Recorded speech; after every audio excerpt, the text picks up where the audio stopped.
27 વર્ષથી તમે ગુજરાતમાં રાજ કરો છો, છતાં પણ આવી વસ્તુઓ તમે કંટ્રોલ કરી શક્યા નથી અને હવે તો તમે કેન્દ્રમાં છો.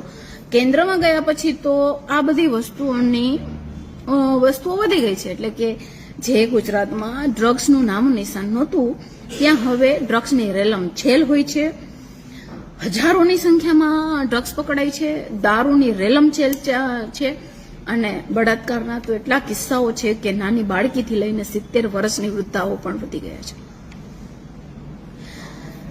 તો આવા લોકોને હવે કંટ્રોલમાં કરવા માટે લુખ્ખા તત્વોને આ જે આતંકી પ્રવૃત્તિઓ કરે છે એમને કંટ્રોલમાં કરવા માટે હવે આ લોકો એમના પરિવારને દબાવશે, ધમકાવશે, એમના મકાનો તોડી નાખશે.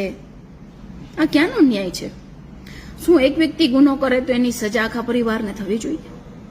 કારણ કે ઘણી વખત તો એવું બનતું હોય છે કે ઘરનો જણ કે દીકરો બહાર જઈને શું કરતો હોય છે ઘરના લોકોને ખબર પણ નથી હોતી. તો એમાં પરિવાર શું કામ ભોગ બનવો જોઈએ? તો સંવિધાનની વિરુદ્ધ છે, કાયદાની પણ વિરુદ્ધ છે કે જે વ્યક્તિ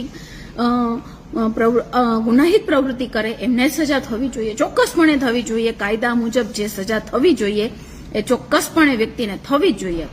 પણ પરિવારના ભોગે, પરિવારના મકાન તોડીને, પરિવારને રોડ ઉપર રખડતો કરીને